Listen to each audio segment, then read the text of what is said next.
Hello everyone, I am Ravinder Ravi, PGT Mathematics, and today we will discuss the chapter number 9th of the plus 1 class, which is sequence and series.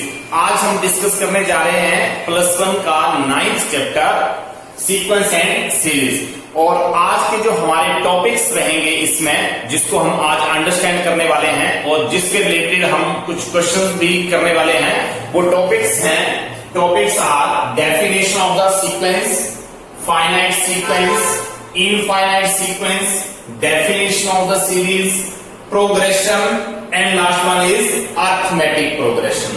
तो ये 6 type के जो topic हैं जिनको हम आज discuss करने वाले हैं। Let us start from the first definition. Definition of the sequence: a set of number in some definite order. Set of number in some definite order, मतलब जो कुछ नंबर दे रखे हैं वो एक पर्टिकुलर डेफिनेट ऑर्डर में है, and form according to some rule, और कुछ रूल जो है उसमें फॉलो हो रहे हैं, इज कॉल्ड ए सीक्वेंस। उन्हीं चीजों को, उन्हीं लिस्ट नंबर की लिस्ट को हम सीक्वेंस कह सकते हैं। Finite sequence, next one is finite sequence. Finite sequence का मतलब finite means, first of all we will understand the word finite. Finite means countable, जिस टर्म को काउंट किया जा सकता है। इसका मतलब जिन चीजों को हम काउंट कर लेते हैं उनको हम फाइनाइट कह सकते हैं। Finite means countable, finite means countable, जिनको गिना जा सके। Finite sequence means A sequence containing a finite number of terms. Finite number of terms का मतलब है कि इतनी टर्में जिनको काउंट किया जा सके, is called a finite sequence. Now next one is infinite sequence. Infinite sequence, a sequence having infinitely many terms is called an infinite sequence. मतलब ऐसी सीक्वेंस जिसमें नंबर ऑफ टर्म्स दे रखी हैं, मतलब जो अनकाउंटेबल है, इसको हम लिख सकते हैं अनकाउंटेबल। अनकाउंटेबल, जिसको गिना ना जा सके, अनकाउंटेबल। और इसका अगर हम फॉर एग्जांपल लिखना चाहें इनफाइनाइट सीक्वेंस का, अगर हम एग्जांपल लिखें तो हम लिख सकते हैं 2, 4, 6, 8 अप टू सो ऑन। इसको हम बोल सकते हैं, क्यों? क्योंकि आगे 1, 2, 3, 4 तक तो काउंट है, आगे पता नहीं कितनी टर्म्स है, क्योंकि डैश डैश कर दिया हमने, up to so on.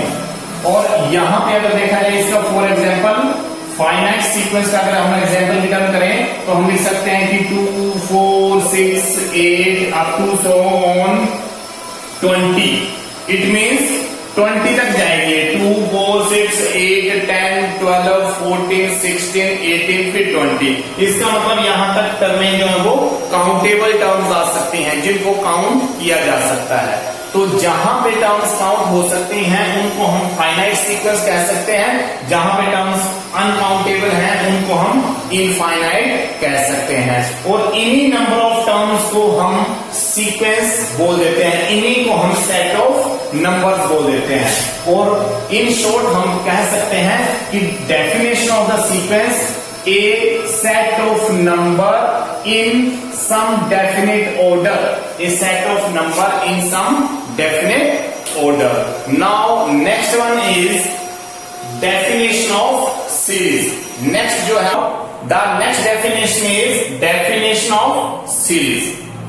Number of terms of a sequence, मतलब सीक्वेंस के जो टर्म्स हैं आर कनेक्टेड, उनको कनेक्ट किया जा रहा है बाय प्लस और माइनस, या प्लस के साथ या माइनस के साथ sign, then that sequence is called a series. इसका मतलब ये है कि कोई भी सीक्वेंस, कोई सीक्वेंस पोज करो,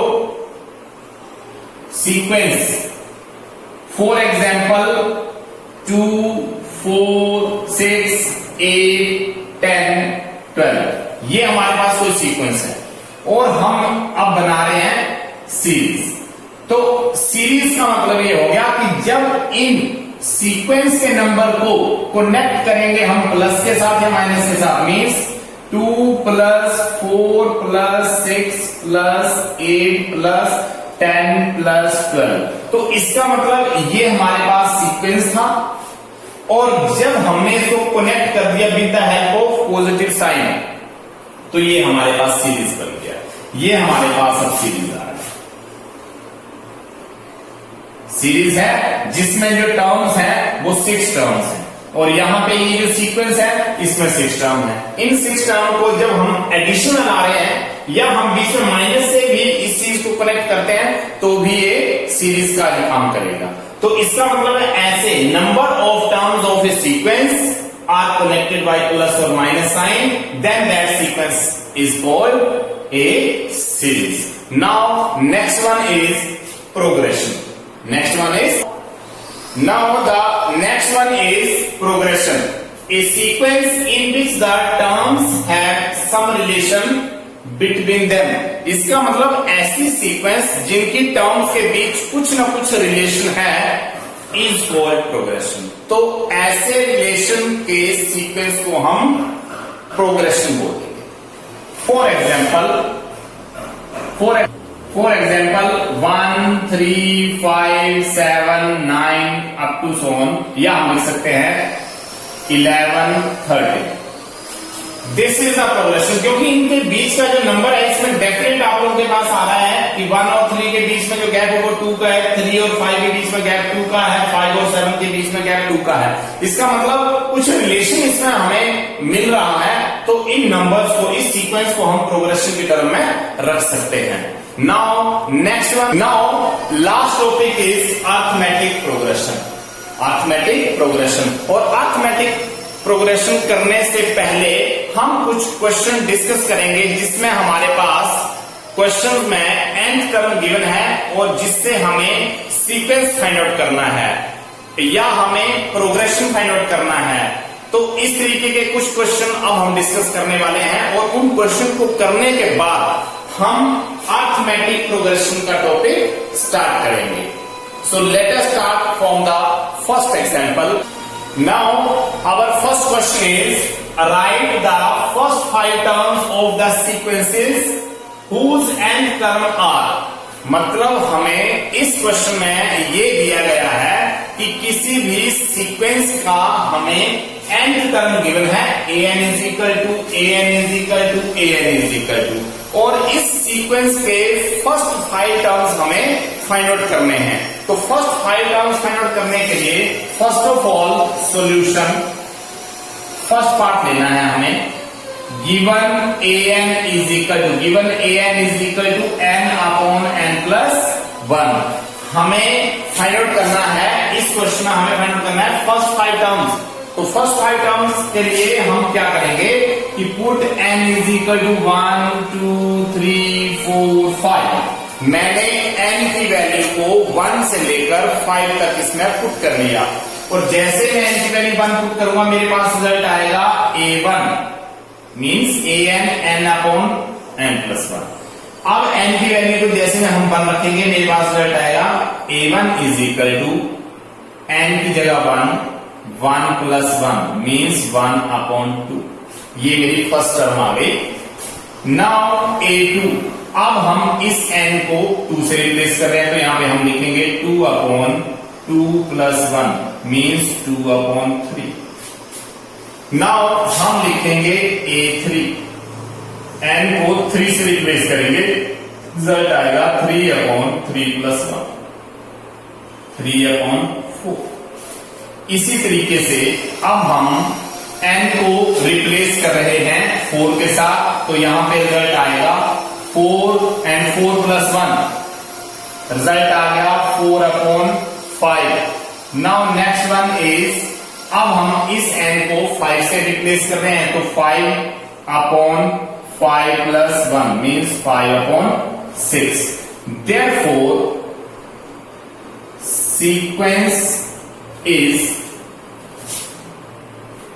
फर्स्ट टर्म है 1 अपॉन 2, सेकेंड टर्म है 2 अपॉन 3, थर्ड टर्म है 3 अपॉन 4, फोर्थ टर्म है 4 अपॉन 5 एंड फिफ्थ टर्म है 5 upon 6।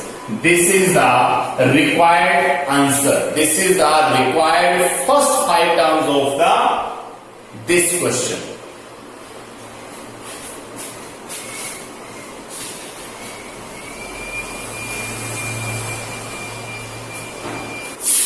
Now next part is given solution. Solution में हम लिखेंगे सेकेंड पार्ट में given last one given an is equal to -1 raise to power n -1 and 5 raise to power n+1। तो यहां पे हम लिखेंगे फर्स्ट 5 टर्म्स फाइंड आउट करने के लिए हमें n की वैल्यू को 1 2 3 4 5 लेना है। तो put n is equal to 1 2 3 4 and 5। Therefore an is equal to -1 raised to power n-1 5 raised to power n+1। ये जो हमारे पास nth टर्म है इसमें हम 1 by 1 n की वैल्यू को 1 रिप्लेस करेंगे, 2 करेंगे, 3 करेंगे, 4 करेंगे, 5 करेंगे।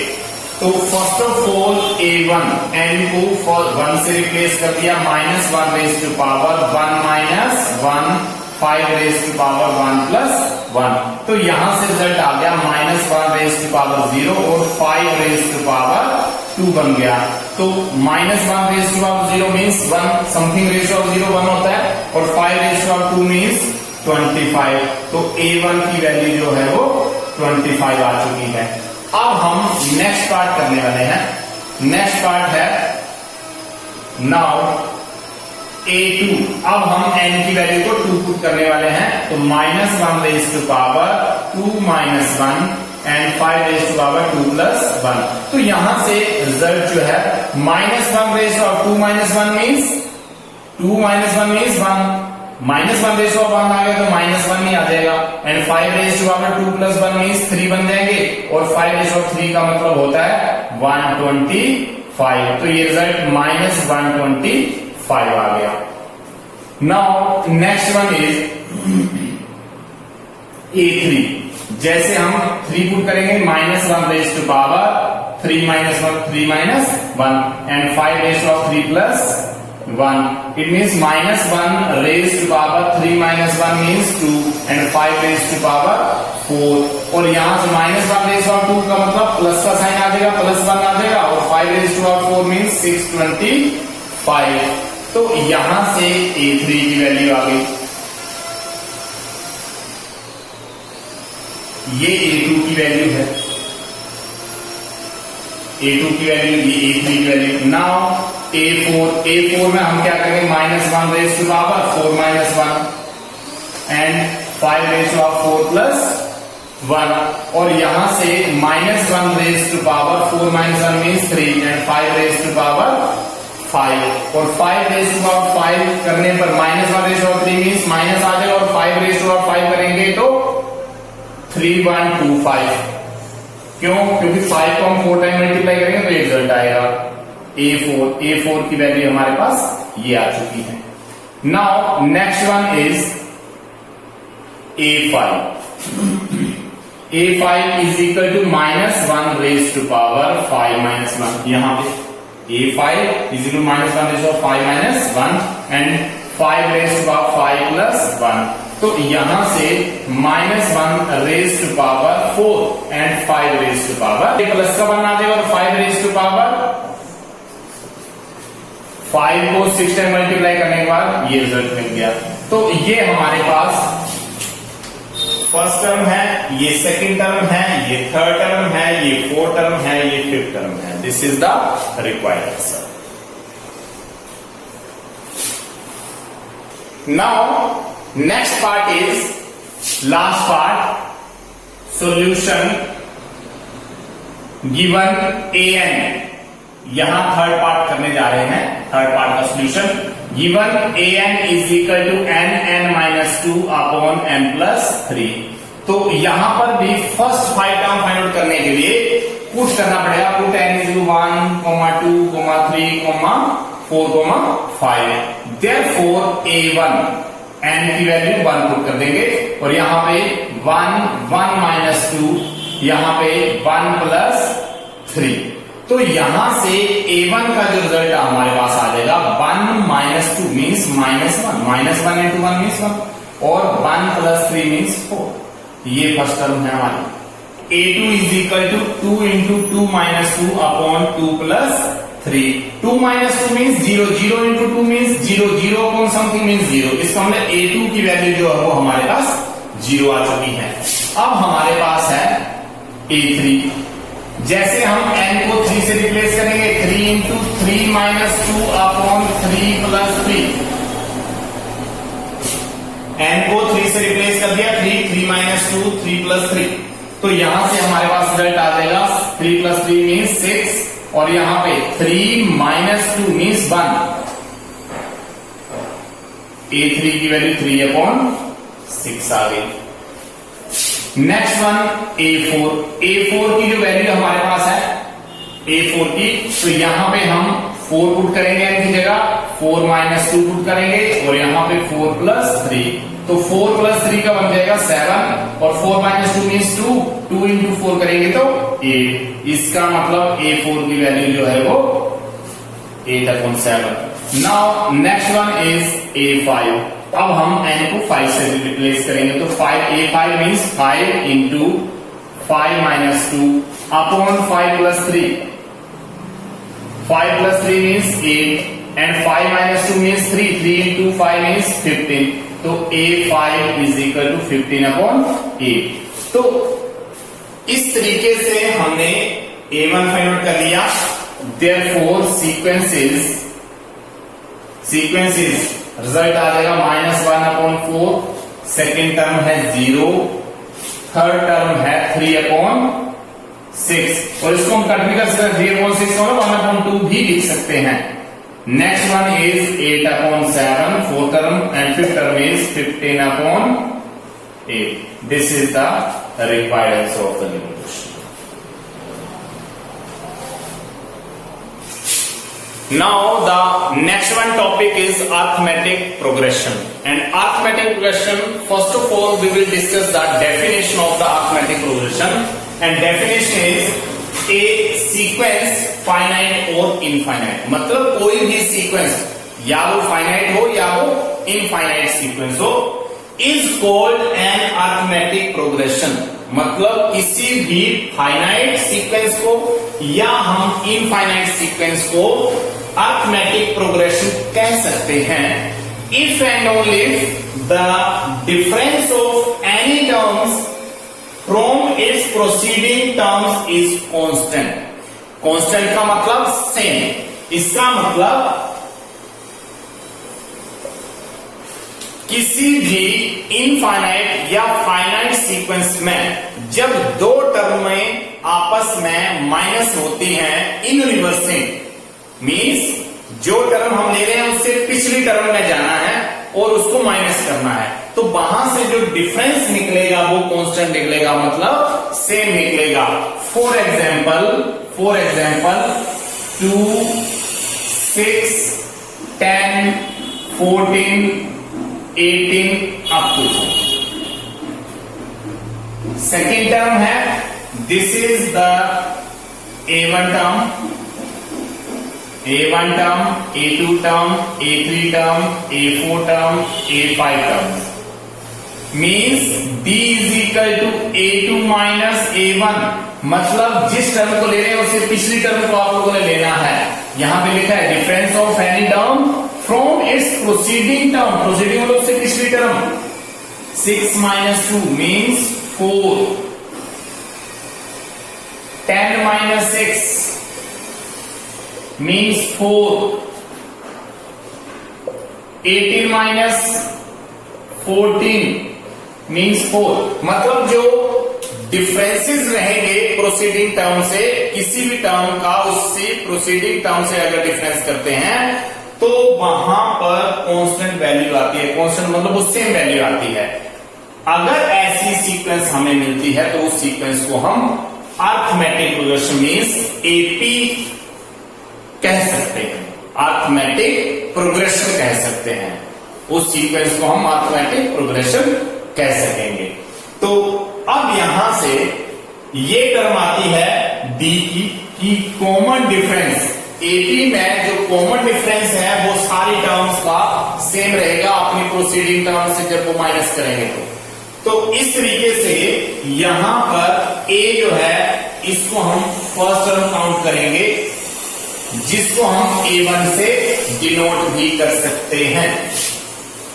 First term means A1 and generally denoted by small a, and D means common difference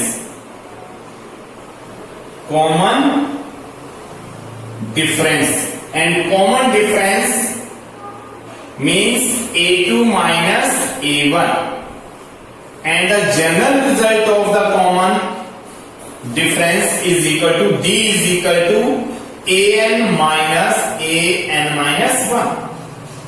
this is the general result. मतलब यहाँ पे कोई भी वैल्यू रखेंगे उसको माइनस करेंगे उससे पिछली टर्म। इसका मैं n की वैल्यू अगर मैं 10 रख रहा हूं तो यहाँ पे 10 माइनस 1 मीन्स 9, मैं 10th term minus 9th term, 20th term minus 19th term, 30th term minus 29th term, 25th term minus 24th term. मतलब जो टर्म हम लेने वाले हैं उससे पिछली टर्म को उससे माइनस करेंगे तो कॉमन डिफरेंस आ जाएगा, जिसको हम स्मॉल d से डिनोट करेंगे। तो ये AP का first term denoted by small a and common difference denoted by small d and last term denoted by L and sometime denoted by nth term. मतलब last term L जो है उसी को हम nth टर्म कह सकते हैं और an भी कह सकते हैं। कहने का मतलब ये हो गया कि हमारे पास ये जो an है उसी को हम लास्ट टर्म कहेंगे, उसी को हम nth टर्म कहेंगे।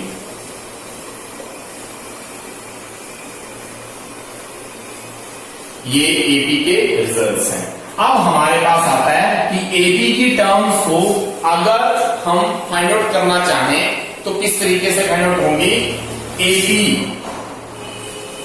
Terms of AP A1 is equal to A, A2 is equal to A plus B, A3 is equal to A plus 2D। मतलब क्या है,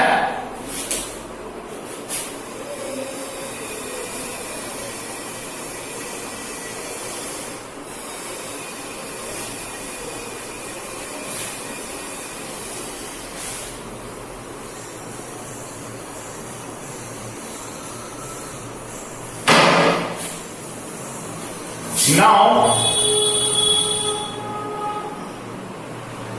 टर्म्स ऑफ AP की टर्म्स को कैसे लिख सकते हैं। A1 means first term, A2 means second term, A3 means third term. A1 means A, जो A1 है वो A है, मतलब A और A1 सेम चीजें हैं जिसको हम फर्स्ट टर्म लिख रहे हैं। A में हम कॉमन डिफरेंस को ऐड कर देंगे तो A plus D second term आ जाएगी। A प्लस D ये सेकेंड टर्म थी, उसमें एक और D ऐड करेंगे तो A प्लस 2D ये थर्ड टर्म आ जाएगी। A4 फाइंड आउट करने के लिए A3 में A प्लस 2D में एक और D ऐड करेंगे तो A प्लस 3D आ जाएगा। A5 फाइंड आउट करने के लिए A plus 3D plus D, इसका मतलब A प्लस 4D। यहां पे ऑब्जर्वेशन ये है कि जब A1 था तो D 0D था, A2 1D, A3 में 2D, A4 में 3D, A5 में 4D। मतलब क्या हो रहा है कि एक D उसमें कम आ रहा है। तो इस तरीके से अगर हम an लिखेंगे तो an में आएगा A plus n minus 1 into D। This is the nth term, this is the nth term of the AP, nth term of the AP। इसका मतलब अगर मैं nth टर्म ऑफ AP लिखना चाहता हूं तो मैं लिखूंगा A plus n minus 1 into D।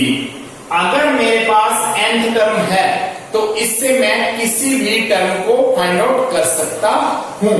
जैसे n की वैल्यू को मैं 10 पुट करूंगा यहां पर, तो a10, यहां पर मैं अगर a10 लिखूंगा फॉर एग्जांपल, तो मेरे पास रिजल्ट आएगा a plus 10 minus 1 into D, जिसका मतलब होगा a plus 9d, a plus 9d।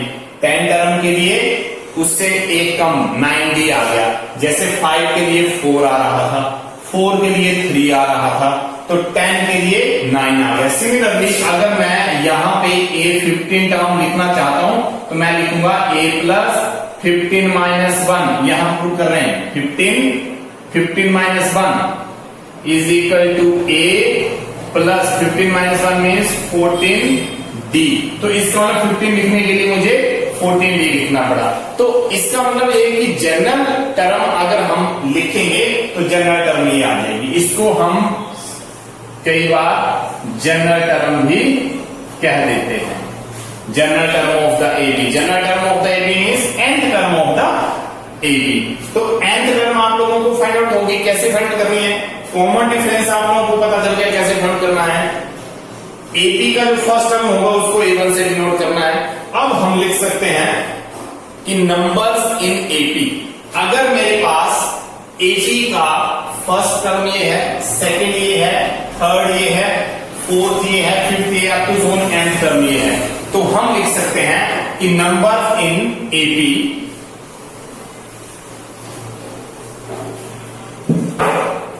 now numbers in AP, numbers in AP मतलब a plus b, a plus 2d, a plus 3d up to zone a plus n minus 1 into d। तो यहां से ये जो result हमारे पास आ गया है, ये नंबर इन एपी आ गया। अगर नंबर इन एपी की बात करें तो हम ये देख सकते हैं कि a plus b, a plus 2d, a plus 3d up to जोन a plus n minus 1 into d, ये एपी के नंबर्स हैं, एपी के नंबर्स हैं। तो एपी के नंबर की अगर कहीं भी आप लोगों को नीड होती है तो आप लोग first number, second number, third number, fourth number up to जोन nth नंबर इस तरीके से लिख सकते हैं। nth टर्म का आप लोगों को पता चल गया, कॉमन डिफरेंस d पता चल गया, फर्स्ट टर्म a पता चल गया। अब हमारा नेक्स्ट रिजल्ट आता है कि how to find the sum of the AP, how to find the sum of AP.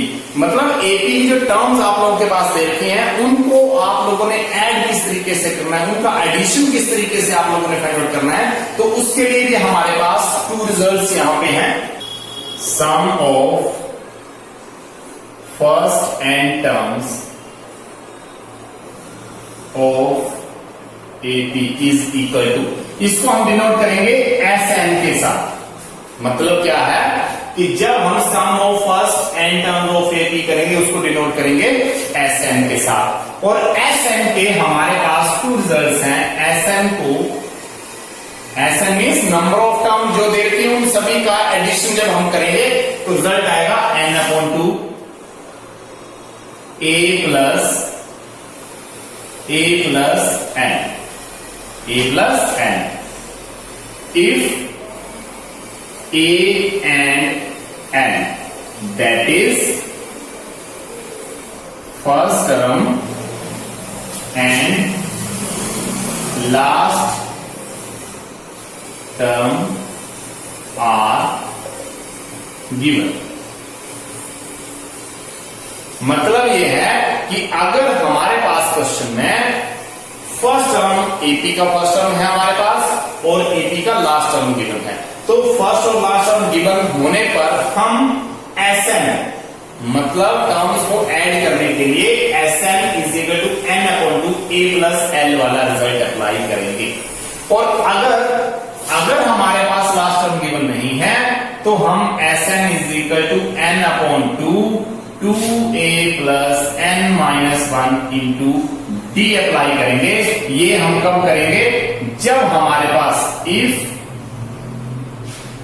First term and common difference are given. मतलब हमारे पास फर्स्ट टर्म और कॉमन डिफरेंस हमें पता है, तो हम ये वाला रिजल्ट अप्लाई कर सकते हैं एसएन का।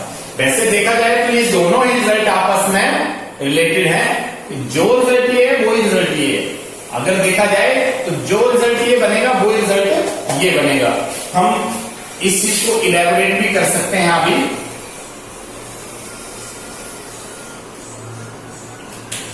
अगर हम इस n/2 को एज इट इज और a प्लस इस l की वैल्यू का मतलब क्या है? l की वैल्यू मीन्स लास्ट टर्म, तो लास्ट टर्म को हम लिखते हैं a plus n-1 into D. तो जैसे हमने इस l को एक्सपेंड किया हमारे पास रिजल्ट आ गया a plus n-1 into D, और ये a एज इट इज, तो a प्लस ये बन जाएगा 2a and n-1 into D means ये है। तो ये जो रिजल्ट ये है वो ये है। हम क्या करते हैं कि जब हमारे पास फर्स्ट और लास्ट टर्म होती है तो हम डायरेक्टली ये वाला रिजल्ट ना अप्लाई करके ये वाला अप्लाई करते हैं, और जहां पे हमें कॉमन डिफरेंस और फर्स्ट टर्म का पता है तो हम ये वाला रिजल्ट अप्लाई कर लेंगे। दोनों ही क्वेश्चन से सेम रिजल्ट आएगा, कोई फर्क नहीं आएगा उसमें। वो डिपेंड करता है कि आप लोगों को क्वेश्चन में क्या दे रखा है और क्या आप लोगों को रिक्वायरमेंट है वहां पर। Now next topic is property of AP. और प्रॉपर्टी ऑफ एपी का मतलब ये है कि जो नंबर एपी में है, जो नंबर एपी में मतलब नंबर इन एपी, अभी अभी जस्ट हमने लिखा था A plus D, A plus 2d, A plus 3d up to Son A plus n-1 into D. तो ये नंबर हमारे पास है जो कि एपी में है। प्रॉपर्टी ऑफ एपी का मतलब ये है, प्रॉपर्टी ऑफ एपी में क्या है कि जब हम किसी पर्टिकुलर वैल्यू को एपी के सारे नंबर में ऐड करते हैं, मतलब हम एपी के हर एक टर्म में कोई पर्टिकुलर वैल्यू को ऐड कर देते हैं। सपोज करो, सपोज ए प्लस के, मतलब मैंने कोई वैल्यू के ऐड कर ली, ए plus k, a plus D plus के, हर एक टर्म में ऐड कर रहा हूं, ए plus 2d plus k, a plus 3d plus k up to Son A plus n-1 into d plus k. अगर नंबर इन एपी, ये number in AP है, अगर मैं एक ही वैल्यू सारी टर्म्स में ऐड कर देता हूं तो ये नंबर भी एपी में ही रहेंगे। तो ये जो रिजल्टिंग नंबर मेरे को मिलेंगे ये भी मेरे पास एपी में ही रहेंगे। फॉर एग्जाम्पल 2, 4, 6, 8, 10 ये एपी है, ये एपी के नंबर है। एपी के नंबर होने का मतलब क्या है कि डी जो है वो 4 - 2 is equal to 6 - 4 is equal to 8 - 6। सारी की सारी वैल्यू जो वो डी सेम आ रहा है। 4 - 2 2 आएगा, 6 - 4 2 आएगा, 8 - 6 2 आएगा। तो ये डी जो है वो कॉमन डिफरेंस सभी में सेम आ रहा है, इसका ये नंबर एपी में है। अब मैंने क्या किया कि लेट के इज इक्वल टू 5, के की वैल्यू मैंने कोई 5 ले ली, तो मेरे पास जो नंबर बनेंगे यहां से ये वाला नंबर मेरे पास बनेगा 2 + 5, 4 + 5, 6 + 5, 8 + 5, 10 + 5। तो मेरे पास नंबर बन गया 2 + 5 मीन्स 7, 4 + 5 मीन्स 9, 6 + 5 मीन्स 11 और 8 + 5 मीन्स 13 और ये 15। तो ये जो 2, 4, 6, 8 are in AP and resulting number जो मुझे मिले 7, 9, 11, 13, 15 आर इन एपी, ये भी एपी में नंबर है, ये भी एपी में नंबर। इस वजह से है क्यों 9 - 7 करेंगे 2, 11 - 9 करेंगे 2, 13 - 11 करेंगे 2, 15 - 13 करेंगे 2। इसका मतलब यह है कि एडिशन जब हम कर रहे हैं किसी पर्टिकुलर रेशियो, किसी पर्टिकुलर स्केलर वैल्यू को जब हम हर एक टर्म में ऐड कर रहे हैं तो एपी के नंबर में कोई भी फर्क नहीं आ रहा है, कोई चेंज नहीं आ रहा है उसमें। ये हमारे पास फर्स्ट प्रॉपर्टी थी जो कि एडिशन किया। सिमिलरली अगर हम हर एक नंबर में से k को माइनस कर देते हैं, k को माइनस कर देते हैं,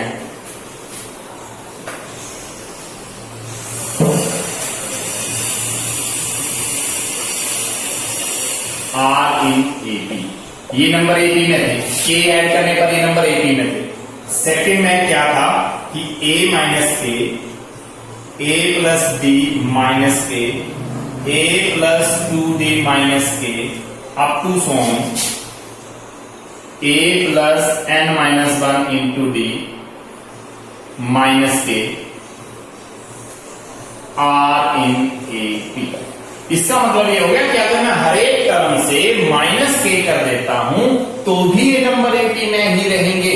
सिमिलरली मल्टीप्लाई के केस में अगर मैं हर एक नंबर को a इंटू के, a प्लस डी इंटू के, a प्लस 2d इंटू के, अगर मैं ये मल्टीप्लाई कर देता हूं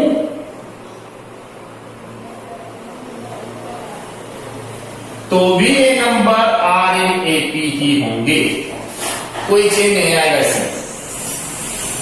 अगर मैं पर्टिकुलर नंबर से हर एक टर्म को डिवाइड कर देता हूं, a plus D divided by K, a plus 2d divided by K, a plus 3d divided by K up to Son a plus n minus 1 into D divided by के,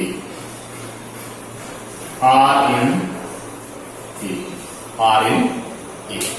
इसका मतलब ये हो गया कि एपी के नंबर में अगर हम पर्टिकुलर सेम रेशियो ऐड कर देते हैं सारे नंबर्स में, सेम रेशियो सारे नंबर से माइनस कर देते हैं, सेम रेशियो या scalar value, same scalar value जो है उससे हम सारी टर्म्स को मल्टीप्लाई कर देते हैं, या सेम नंबर या सेम स्केलर से हम सारे नंबर को डिवाइड कर देते हैं, तो रिक्वायर्ड नंबर जो मिलेंगे, जो रिजल्टिंग नंबर मिलेंगे वो भी एपी में ही रहेंगे।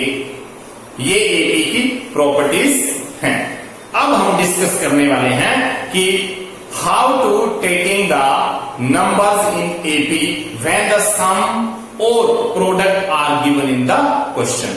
इसका मतलब यह है कि जब प्रोडक्ट या sum of the terms question में दे रखा होता है तो हम एपी के नंबर को क्या लेते हैं, तो क्या एपी के नंबर हमें ये लेने चाहिए या और लेने चाहिए, तो इसके लिए हम एक थोड़ा सा डिस्कस करेंगे अभी। Now the next one is if sum of the number is given then in an AP.